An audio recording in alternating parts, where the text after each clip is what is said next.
Welcome to The First Turn. I'm your host, Hyena, and today, Llama and I are talking about This Week in Warhammer. If you like what you hear, give us a like, comment, subscribe, or share, or let us know if there's something you'd like to hear us talk about. Alright, let's get to it. Welcome to The First Turn. I'm Hyena. I'm Llama. And today, we've got some Warhammer stuff to talk about. What? Some positive and some Other? neutral. Other. Yeah. Yeah, it's interesting. So there's some interesting things happening. Like, for example, the preview events we know coming up are very limited, very focused. They've canceled, I think, at least one preview event at one of the U.S. Opens. And that's the video game one predominantly, isn't it? No, is that one still coming? I thought U.S. Open was... so there's a Skulls for the Skull Throne one, which is the video game one. That one's coming. Then there was going to be a preview at the U.S. Open in Tacoma. One of them. One of the U.S. Opens. But there was kind of an email that circulated to people who had signed up for the event that, hey, this event's being canceled. And instead, it's just a video game... like a Warhammer game hangout and play kind of thing. Well, that's an interesting choice. Well, they'll have like video game tournaments at this U.S. Open now. Okay. Which is... Okay. Maybe their entire preview schedule is being reworked. It has to be. Yeah. Something's gotten thrown off. Because if you think about the fact that they're getting a second LVO this year, they might be trying to move their preview events around that. But I mean, like we've been talking about though, like the scope of the future, right? We're kind of butting up against what we know. Right, there's no like we're caught up. There's no future. Not to say there isn't a future, but like we don't know anything about the future, right? Like it's the next two releases, and then if they release without being shown anything new, we're out of previews. Like there's nothing else we know about. Yeah, I mean, Christopher Lloyd's going to pop back into the DeLorean and say, "Marty, there's nothing," and then there's just nothing on the horizon. Yep. Because honestly, like we had some leaks come out. Like we know Space Wolves are coming already. Right. And the book is kind of up for pre-order next weekend, I think. Already. Which Space Wolves in general were, it felt anyway, when we first saw them at Adepticon, kind of shoehorned into this roadmap, like it replaced something. Right. We've, of course, talked about our bias, our love, Age of Sigmar having a kind of release preview drought. And then, now granted, they're giving us these updates to each faction, and those have been coming out like clockwork. And so far, they've all been pretty good. Yep. But still no major announcements for the game. There's no grand campaign coming up for the summer. There's no big two-player box set. There's no... here's a big season narrative thing, like nothing. Like we were supposed to have gotten something with Death being, some kind of major player in the events happening with, the Vermin Doom and everything. Yeah. And we haven't paid off on that yet. And that was the beginning of the edition. Yeah. And it's just kind of petered out. I mean, it happened last edition too, if you think about it, with the Cruel Boys. Like it was the same thing. That box set comes out. There was supposed to be some campaign or something going with it, and it was just kind of quiet for about 5 months. Yeah, it's odd. And this is a little better than that by giving us these little rules updates. But I mean, we already aired our grievance about then why did you release battle tomes at all? Right. Now I do like the fact that some of these things are not just fixes, like the one we saw today. This is a Sunday. The Disciples of Zinch didn't fix anything. Nope. But it did enable basically 2 new ways to play. Yeah. That are not demon focused. There's some demon synergy there, but it's mostly focused on the Arcanites, which are the humans and the mortals and that side of things. And there was actually a 2-part combo within today's preview for them. It was like one where if they're standing near a demon unit, they get a buff, and then another one was they get extra rend. Right. If they choose. Although I wonder if the wording's correct, because their ability on their war scroll now says, in the shooting phase, you pick an enemy target, and then it said their melee weapons gain +1 rend. Yeah, that's weird. So I wonder if there's a... Because I know there's the Acolytes had a different ability before where it was if they're nearby another Acolyte unit, their shooting attack gets rend. Right, their banner thing. It's kind of like what they have now. But the new one is for melee getting 2 things. 1, critical hits, 2 hits. 2, yeah. Plus... getting actual rend on their weapons. So it's are you trying to force Acolytes to be melee? I mean, I guess it works for Zangors. It works for the I mean, they're 10 for 100, so they're real cheap. Yep. And I mean, Tzeentch, since Disciples of Tzeentch came into being, they made those cool mortal units, but you've only really ever played horrors and the Zangors, Flamers. and you played all the demony side. But I mean, I guess what we have to think about is too. There's also the Enlightened, which are a melee unit that are also Arcanites that can benefit from some of the stuff. Yep, the ones you can be on discs With or halberds. not discs, and then the Jade Obelisk. the Warcry team Warcry technically team. benefits as an Arcanist unit that could take advantage of some of those things. So, I mean, there's some stuff there.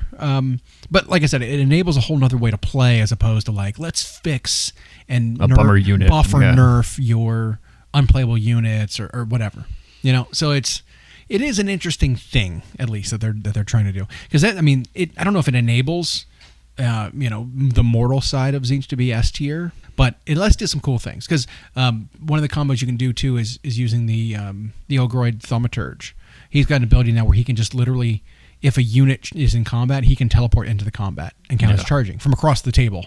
You know, And he does like mortals on the charge and all he's that. got now damage bonus on the charge on his weapon. Yeah. He does like extra damage when he's wounded or something. Like he's got some stuff. Plus, there's an artifact or a thing you can, or maybe it's an army rule you can take that allows you to cast a spell in the combat phase. Well, where the hell did you get that from? Yeah. You know what I mean? Like we've been talking about that for a while too. Is the timing of hero phase being where spells happen has always been awkward because the hero phase happens before Movement. Even. and so it makes sense for things like getting out synergy abilities and auras and buffs. It does also and things like limit that. manifestations from being able to move. True. Yeah, That's true. but That's like true. And like you could keep the phase, but some of the stuff needs to be moved out of the hero phase. If I have an offensive spell, I need to be able to move into range buff first. the unit I want. Right. Yeah. Or if it's like a blasty spell, right? I need to be able to move up and then shoot my opponent with my spell, right? Having to sit back and hope that the opponent moved into your range last turn sucks. It does. Well, this thing that they have allows you to cast a spell. If you are in combat, you can cast a spell in the combat phase. Yep. That was an artifact, I think. Which there are some really good short range spells that you never get to use because if you're in combat with a wizard, you're dead. That's just how it goes. Yep.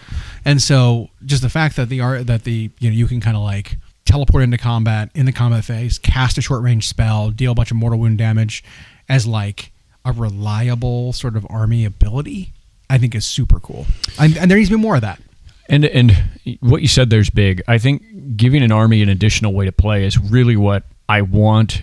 And I think they've kind of tried that. I wanted to see these updates be that. Mm-hmm. Hey, here's one other way, or even one additional module you can include in your list to make them a little more flavorful. The Space Wolves got announced. Yep. They're shifting focus there. So we went from this wasn't even on the roadmap to now it's on the roadmap to now it's like pre-order. Yeah. Which it's a super cool set. Looks like it's going to be limited. You get 10 Blood Claws, 10 Grey Hunters. Now, do we know for sure if those are going to be different kits? I don't know. Because when I looked at the way the models were loaded out, it pretty much just looked like how the right shoulder pad was painted. So it might be kind of the same kit mix either. I don't even know if they're Primaris models. Are they all? They're Primaris. Are they? Yeah. Okay. Yep. And then a Wolf Priest, a Wolf Guard Battle Leader, their version of the Blade Guard vets, right, with the 3 wolves. And so pretty hardy thing. And then they get that sexy looking new book, which for just a Space Marine supplement being 104 pages, right, pretty robust. I mean, but I kind of wonder how far they're going with that, or like how much of core book Space Marines do they get access to? How much the rules poured over? Is it like Blood Angels where you still get access to all of their detachments and all that? Oh, I wonder. I don't know. I wonder where it's which I thought that was a bad precedent to begin with. But, I agree. And maybe they're slowly separating that out. This might be a book that makes that change. Yeah. Or I mean, I did hear some rumors that the other kind of supplements that are teased, your Black Templars and your Salamanders and all that, are not going to be as robust as like a full army. Oh, sure. Supplement like this one is. Like they're not going to split them out fully. I mean, rumors are rumors, right? They are. And the rumor has it that it's just like, hey, we have your face on the roadmap, Salamanders, but you're getting an updated character. Right, an updated character, like a PDF or something. Right. That's kind of it, which is a little disappointing. Like I'd like to see more. If you're going to do it hard, you know. But Yeah, I harder. think a lot of the kind of the production time is kind of eaten up by these secondary games that people claim to want, and they're catering to that a little bit. I think a little bit too hard. Because we've got another Arcane Journal coming out for High Elves for Old World. It's like you're cranking out these Arcane Journals and these full like range refreshes for Old World so frequently. Well, and it's like the most work you're doing for any of your games is Old World. Well, and Horus Heresy. And then Horus Heresy is the other one. There's potentially a new edition coming up, which might not be. It might be edition in name only, not in actual. Right. Well, because the new edition changes. came out with the launch of Horus Ascended, and I don't think they're doing a new edition. I think it's just people are theorizing they are going to call it a new edition, but it's just another like. I wonder if it's their version of Chapter Approved / General's Handbook. It's another chapter in the saga of the story that's already been established. And they're showing off what looks to be the Saturnine pattern. Yeah. Which has always, in my opinion, been the worst looking models. It's because it's like the old 1989 artwork. They've always been so bad. These new ones though, like the updated aesthetic they chose looks for them, pretty good. They look pretty good. They might be my favorite Terminators. The character in there also is very blinged out. We've seen that theme in the new version of Horus Heresy. All the Praetors that they come out with have all been like over the top, way more adorned than. And they're doing Mark II pattern armor for this one, which is not iron armor. That's 3, right? Yep. So Mark I is Thunder Warrior. Yeah. And then Mark II is Crusade era. Yeah. Yeah. And then so we're getting another plastic updated aesthetic. They'll probably be the right scale that they're supposed to be. Yeah. And then these really cool looking characters, really cool looking Dreadnought, really cool looking Terminators. And based on the pictures, I think people are theorizing that like this is bigger than a Redemptor. Oh, Dreadnought. like Leviathan, like big. Bigger than Leviathan. Because Leviathan is kind of the same size as a Redemptor. It is. It's big. I mean, they're both are designed on Terra. They're different That's what scale, I hear. right? Because I mean, Horus Heresy is kind of like slightly smaller, 28 mil, right? And 40K's 32, kind of 32 mil scale now. So like, it's a different scale, but the models themselves compared to one, I think a Leviathan is pretty damn close to a Redemptor. Yes, it is very similar. This one I think is like a head taller. Than those. Okay. It looks pretty big, and it's super cool looking. Well, it's that old technology that's lost kind of thing. These now, I don't care about Horus Heresy much, but these sets always do well. They really do. But they've been on that theme with both Horus Heresy proper and Legions Imperialis, where plastic kit after plastic kit dumping every week. I just can't imagine with their like how much space that's eating in their production capabilities that really 40K and Age of Sigmar are kind of like... They're kind of hurting. They have to wait. Yeah. Or it's stuff that they had made years ago that they waited for a release date or something. And so we have seen a little bit, going back a little bit though, of the Space Wolf stuff. We had seen some leaks of the book because it's making the rounds. Well, people were doom saying that everything with this new stuff that's coming out, everything previous is getting removed. Yeah, no more Wolfen. There could be a new Wolfie unit. There's no more Thunderwolf because they're first like all the characters are going away. You're right. It's like no, the characters who didn't have a model in multiple editions are being gotten rid of. Right, your Lucas the Trickster. Canis Wolfborn. Right. Oh man, I just like on the fat polar bear looking thing. Whatever. There were like 3 Forge World Space Wolf characters that don't have models, and those going away are arbitrary. If someone claims that's their whole thing, like whatever. But the three of the most important, we had Ragnar new already. Yep. And now you get really important ones. Njal Stormcaller, who's been around forever. Arjac Rockfist, who's a stud, and then of course Logan, which looks great. Yep. But they're all in. Thunderwolf Cav are apparently in still. Wolfen are still in. Yep. It looks like they're not really losing anything other than... The only things that are kind of a mystery is the old pattern Dreadnought characters or the... Because there's like a generic Dreadnought with like a frost axe and shield. Correct. That is a mystery. I don't know if they're keeping that one. And then there were the 2 characters. And then the 2 characters, the one with the claws and the one with the... Murder Fang and Bjorn. Bjorn the Fell-Handed. That might be... Is that Bjorn? With the Bjorn has 1 lightning claw and then 1 ranged weapon. Okay. The Murder Fang has 2 sets of frost claws or whatever, and then the generic one could do like the axe. Gotcha. And yeah. So the fate of them, I think, is still a mystery, but almost everything else is still there. You know, like it's not again the doom and gloom of like, oh, we're losing everything. It's just unfounded. So chill out. Chill out. You know? So Yeah, and you're getting a ton of cool new models. Yep. You're getting an entirely new unit we didn't have before. Yeah, I do like the idea that every chapter gets their own like 3-man elite unit now. Sanguinary Guard, Sanguinary, Sword Brethren. Sanguinary Guard are units of 3 now instead of 5. So you got your shield, your Blade Guards, you got your Sanguinary Guard, we got these new Wolf Terminator ones. You got, let's see. You have Sword Brethren. Sword Brethren, yep. Which are basically just Blade Guard vets. I mean, they might be the most similar to Blade Guard vets of anything. But with cloaks. Yeah. So yeah, I mean, it's super cool. I like the idea of if you're not giving like dedicated Marine units that are make their elites, their veterans. Yeah, exactly. The elites need to be specialized at the very least, and they're kind of pulling that off. So I think it works really well. I mean, we know Grey Knights are on the horizon too. I hope they get a little bit more than just a character. Yeah. I mean, I can see like the Black Templars, Salamanders, whatever, getting very little in terms of update. But Black Templars had one big update last go round. They got the Neophytes and they got the their Emperor's Champion character. So they got their version of the Sword Brethren things or whatever. Yeah. Which I can't remember what they're called. I was trying to think about that. They got but those are a 5-man unit, I think. You got the chains on their forearms and stuff. Yeah. Which harkens back to Sigismund? The Crusade era. It was funny, the World Eaters stole that idea from the Imperial Fist because it was like, and they claimed it. Yeah, theirs had to do with like the sword being chained, and Sigismund, of course, was like that, and then World Eaters did it. But yeah, those Black Templars now bear that similar motif. Yeah, it's really neat that they flesh them out this way. And even if some rumors are true that if they're going to do Salamanders and they're going to do Raven Guard and they're going to do White, if they're going to give them their own stuff, maybe they won't be as robust as the 4 Divergent chapters. But yeah.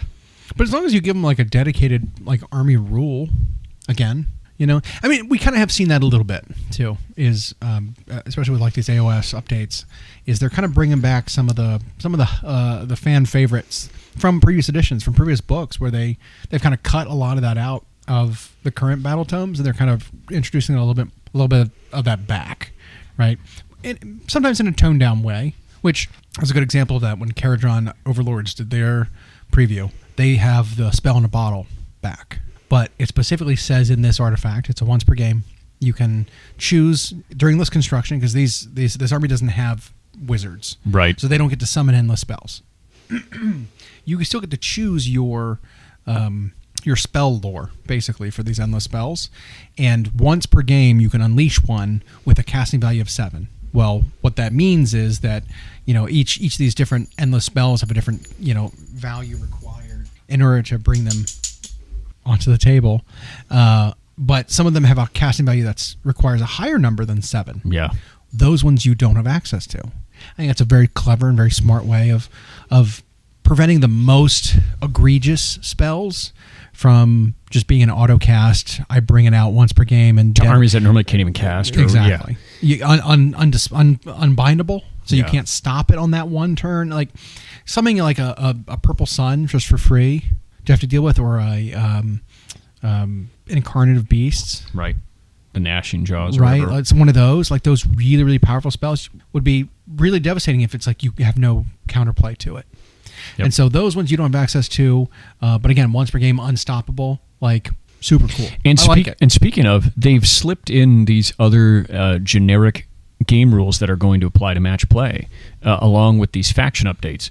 One of them they didn't say which ones, but they said some of these manifestations and terrain pieces are now going to have a points value. Yep. And they said it's not much. It'll be like 20 or 30 points but that might, maybe they're listening to us, but maybe that goes into play or considers things like the Seraphon terrain and how much better it is than everybody else's. Right. Maybe it goes into things like Purple Sun or whatever and how much better it is than every other.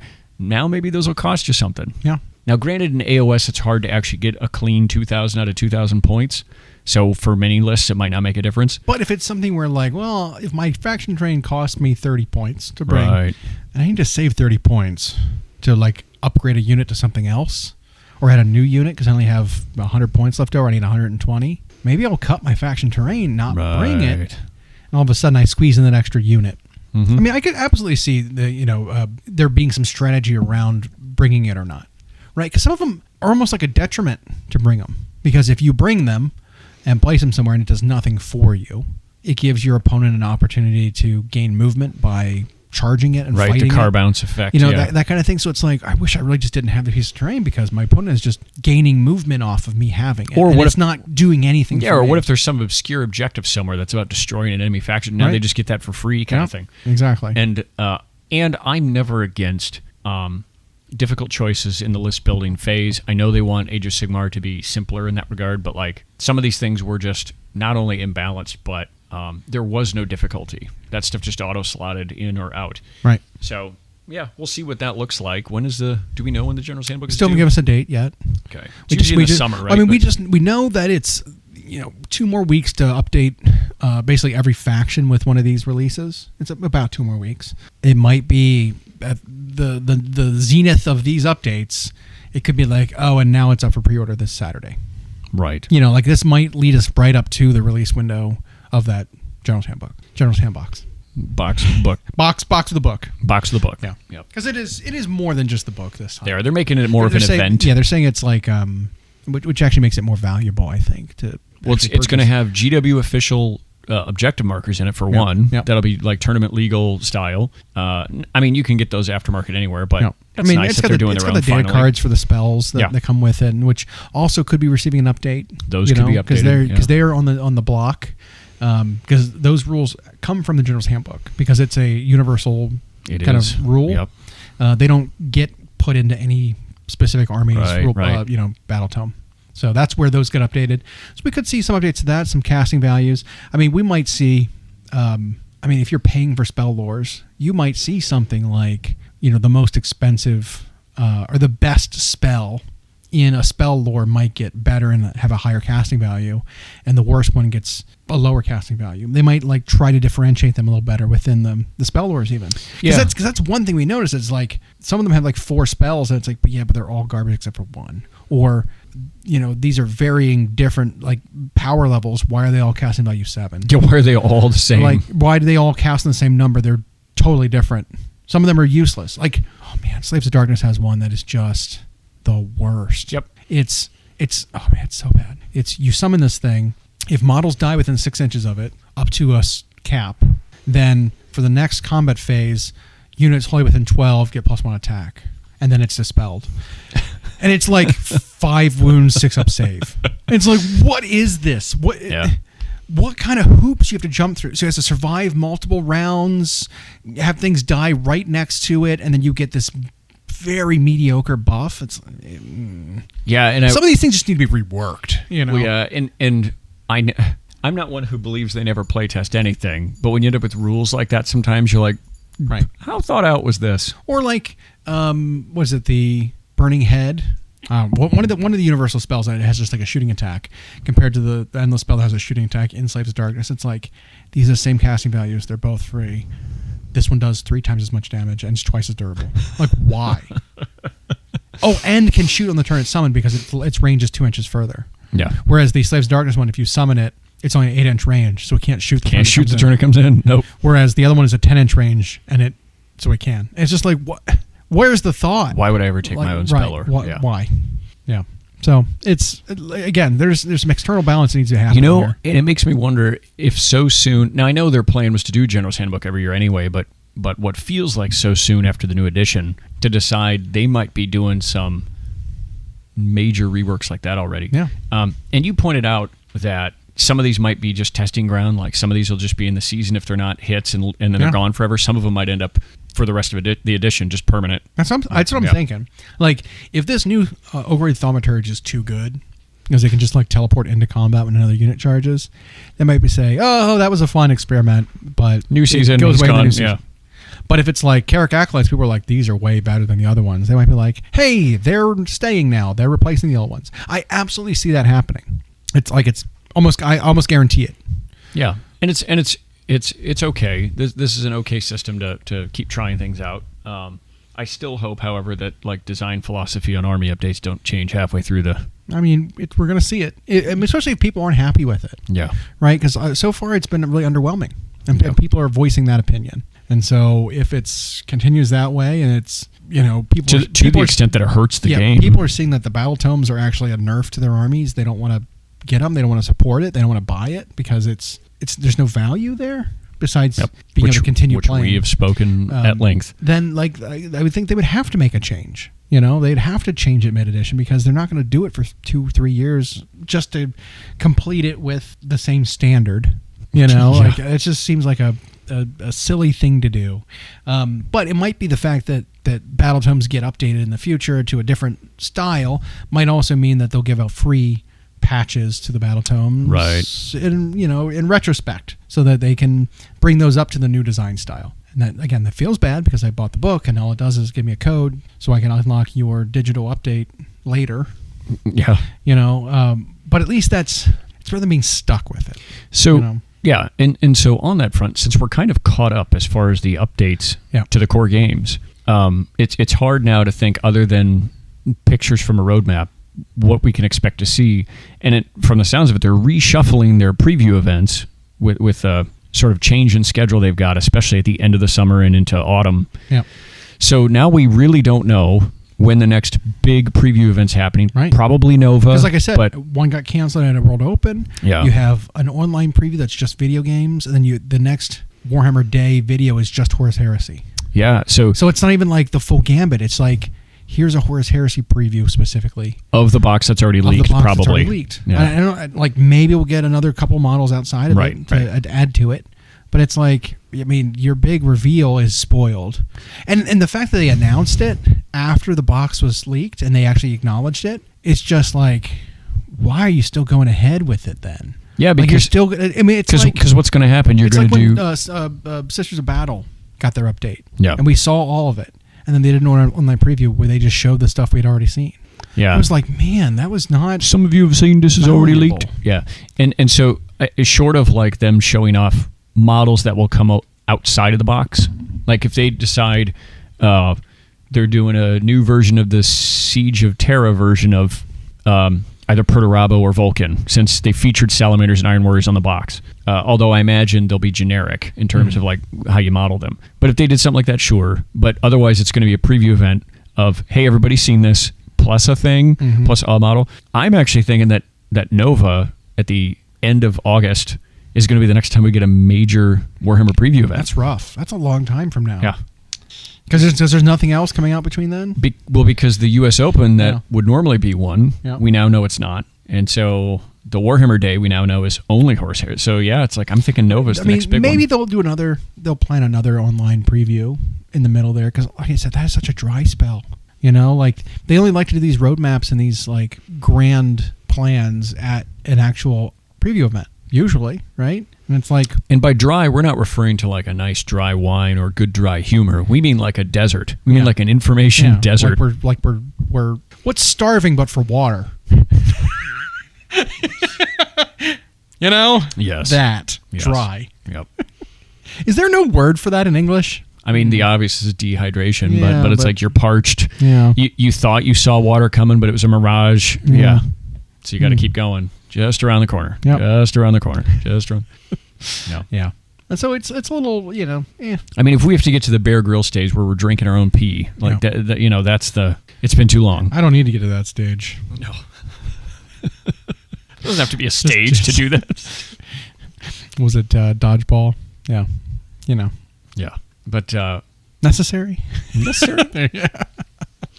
Yeah, we're in a little bit of what feels like, and that's rare because in recent years they've been so good about not only the frequent releases for every system, but the information. But also like touching on each system every time.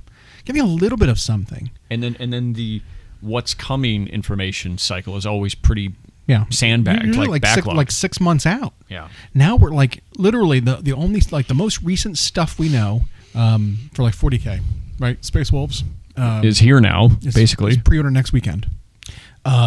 Knights and Chaos Knights, which they've shown, but it's really just like here's a sprue to an existing kit. Yep.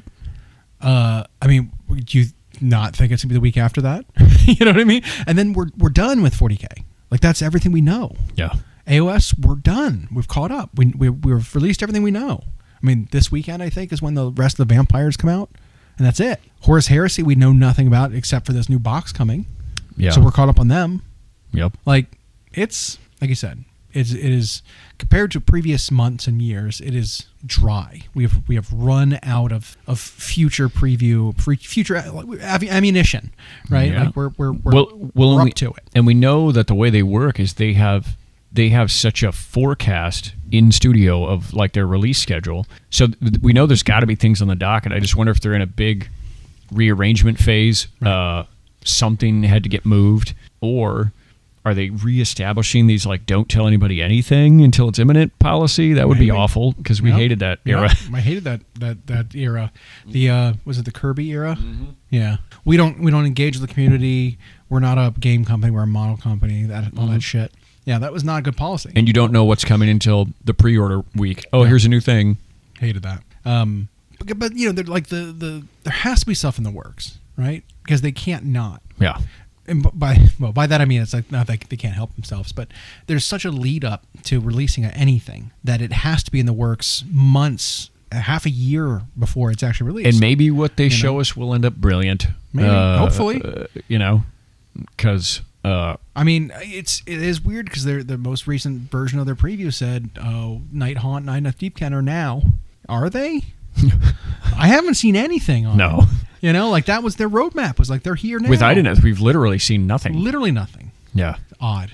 Were they Really just odd. generally speaking of spring? I guess. So through June 20th or whatever I mean, we've is got? that still spring? I consider the month spring, right? March, April, May is spring. Yeah. Period. Yes. I got a notice on my door about them planting trees in the spring in my neighborhood. Well, here it is, almost second half of May. And they haven't planted anything yet. Spring's almost over, guys. We've got 1 month basically Right? until Like, spring's come done on. officially. Yeah. So I don't know. It's interesting and it's weird. But like I said, the lead up time is massive. Like you need to get models painted. You need to get box art, photos, sent to the printer. Printing all the boxes, Articles and books and putting it whatever in they're the doing. books, Yeah. binding the books, marketing material ahead. Like there's a lot to it to get something prepped for release, and it takes months. So like whatever's coming has already got to be out there, right? Yeah. Like what we just haven't seen Right. head nor tail of it. Is that the saying? Yeah. We haven't seen anything, and so it's a little odd. It's a little weird. It's a little unnerving because it's like you said, it's such a divergence from what they've been doing recently. I mean. For us, I mean, I guess it's just time to focus on hobby stuff and get done. I mean, it's a nice lull for getting some of the backlog stuff. Spending a little less on new stuff. Yeah. Start working on the stuff you have. I was thinking about it. Right? Like, I kind of want to go back and look through my stuff and get everything unboxed and everything because I've got a lot of stuff stored. Same. And finding not like old models that I've had forever or like that I've gotten secondhand, but like models that I know I've bought, I've assembled, I've primed. I want to find the oldest ones and see from how long ago they were. Like, I kind of want to make a game of it. But like, all right, go find your oldest. You assembled it and primed it in the recent epoch. You bought them when they were new. Yeah. You've been sitting on them for how long? Yeah. What's the oldest thing you have that's built and primed? That's what I like. That's kind of the question that's the question I'm asking. Let us know if you want to participate in this. Let us know what is the oldest thing that you've purchased, assembled, primed, had the full intention of building and painting it, but never got around to painting it. Yeah, you got that far, so it's ready to paint. And so it's been sitting forever. Even sometimes it's on display, primed, in a case somewhere that has just been sitting there for literally collecting years. dust or whatever. And I want to know. Like, make a contest out of it a little bit. Like, what's the oldest thing? Because like I know I've got stuff that's been there for 6 months. I don't consider that old. Nope. 6-month-old project is not an old project to me. 10-year-old project. Now we're getting there's there. a thing. And I think I've got some of that. I'm pretty sure I have a Corgus Cull who is sitting on a cork with sticky tack somewhere. First edition AoS. And I did them in sub-assemblies. Yeah. And he is sitting somewhere. Yeah. Yeah, that's old. That's 9 years. That's pretty old. Yeah. I think I've got some Space Marine stuff. When did... I think I got something... I mean, I have a Tyranid Tyrannocyte Oh my gosh. that I got when it first came out. That's primed. Yeah. Well, your Tyranid stuff. You've got a lot of old Tyranids. They never that get just painted. Never got painted. Nope. Yeah. That's easy for you. Yep. But like I said, not just like find something old. Find what you think is the oldest. I want to know what it is. So maybe a topic for next week. Yep. But like I said, we're kind of shifting the focus a little bit to hobby stuff for the time being. I know we've got some plans for more of an informative series coming up for showing off some stuff. I mean, you can learn how to paint anywhere. Correct. Probably with better production quality. Yep. But if you want to see how we paint, we've got some stuff coming. Yep. We have a video coming out soon that is detailing the core set for Chimera paints. The Chimera Colors Yeah. base set. And it's like you said, it's very simple, and it just kind of shows how the paints behave. I may even say it a few times in the video. It shows just how the paints behave straight out of the bottle and how they behave when diluted with various amounts of water. Very simple, but we'll have that up here this upcoming week. Mm-hmm. That'll be on the channel for people to view. And then I figure we do some like that because, like you said, you can learn to paint anywhere, but showing how we use these things that maybe aren't as known, especially to those who are new in the hobby or consider themselves like entry level. Right. Because if you ask people who are starting out painting, what techniques do you know about? Yeah. You'll probably hear heavy metal. You'll probably hear slap chop. Yep. You'll probably hear edge highlighting. Mm-hmm. Like there's certain terms that go around that are like buzz terms that are kind of the fads of the day. And while these techniques have been like labeled, they're combinations of smaller techniques that maybe don't have a well-known name, you know. And so some of these things we're kind of planning on going over are some of the easier techniques. Like stippling is part of you know, a process. You've got heavy dry brushing or you know, that kind of thing is part of the slap chopping method, right? Mm-hmm. And it's more useful than just putting a white paint on black so you can have a contrast stick. You know, there's a lot more you can do with it, especially when you're very controlled with it, or if you with not even much more effort, right? Like and you can make it look a little more effective. So I mean, it's just kind of those little hobby tricks, hobby tips, hobby techniques that you know, are good to have in your tool belt. Mm-hmm. In case you want to do specific things, and like everything's not good universally. Like I would not, like I know you can, but I wouldn't dry brush like flat armor panels. Like I feel like there's a better way, you know. So like every technique, while useful, is not going to be used on every single model. Nope. So I don't want to edge highlight like Flesh. You know what I mean? Like, the big fleshy guy, and you side brush edge highlight him. It's like no. Create hard edges. And, and those are some of the biggest questions I will always see from hobbyists. Maybe if they're not even new, but they're just intimidated by something. Mm-hmm. They'll always be like, "How do you know where to place this? How do you know when to use this technique or whatever?" And so hopefully some of these things will make that easier, in a sense that you will have this catalog of techniques and styles and methods, and then you can just like very basically look at a model and break it down into that instead of being intimidated by the details of the model or what you think it's supposed to be. And part of that is challenging yourself too. It's like, I want to paint this model, I'm only going to use dry brushing. Yeah. You'll learn exactly what works and what doesn't. Mm-hmm. Like if you want to do a face, dry brushing a face and trying to get detail, it's like, that's not going to work. It's very tough. And you'll learn even different things about that method itself. Right. You'll learn that, well, it's not just rub paint off on tissue, go to work. Sometimes it'll be like, well, sometimes you need a little bit of moisture remaining in the bristle. Mm-hmm. Sometimes you need the paint to want to leap off of there. And so, all of that comes with like trying something you haven't. Yep. I heard Richard Gray say when he was interviewed by the guys at Get Good that with every piece he does, it's not even necessarily that he hopes to make it better than the piece before it. It's he wants to try one thing he hasn't, and he wants to go after the detail that normally he wouldn't pay as much attention to or was intimidated by before. Mm-hmm. And while he's a very, very advanced painter, that mindset, I think, can make this more of an adventure and an art of learning to enjoy the process. And it's not like people have limited models to do practicing on. Nowadays, not only do you, like us, own just an endless pile of gray, but now there's people with 3D printers, and there's even cheap minis like the D&D ones that you can get for almost nothing and practice on. And you can take a piece of sprue and practice stuff on it. Like, 100%. I mean, how many extra shields do you have on your sprues when you build a unit? Yeah. Like, there's bits. You can just practice painting bits. The biggest thing like that is there are always extra pouches, extra shields, extra heads.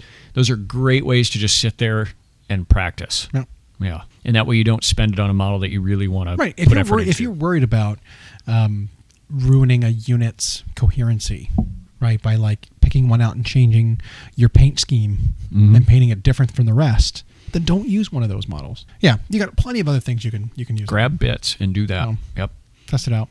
Or, your minis of the months or your free ones you get from your white dwarfs or whatever. Or when you go to conventions and get your swag bags and those third-party companies hand you those little... I love those for that. Yep. Because I don't care. No offense. I don't care how they turn out. Yeah. Like I'm not saying I'm going to ruin the model, and I'm not saying I'm going to not give it a try, but if something doesn't work, I'm okay with it. I'm not going to worry about stripping it and going back, or it's just going to be what it is. That's your life now.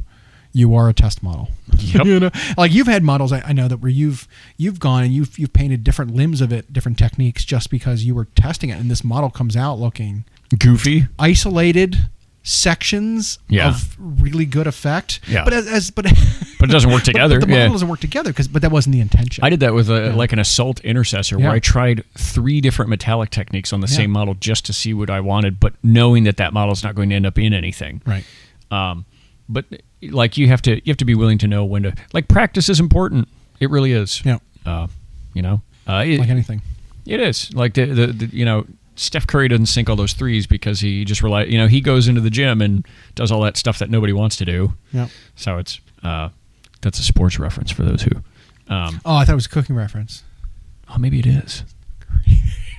Maybe it was. Maybe it was. I could go for some curry right now. Let's cook up some curry. Let's eat. Thanks for joining. We hope you enjoyed. Follow us for more of our weekly episodes on YouTube podcasts, Spotify, and Podbean. You can follow myself and Llama on Instagram. We are at Llama Paints Minis and Hyena Paints Minis. Music provided by Kevin MacLeod at incompetech.com. And as always, we'll catch you next time.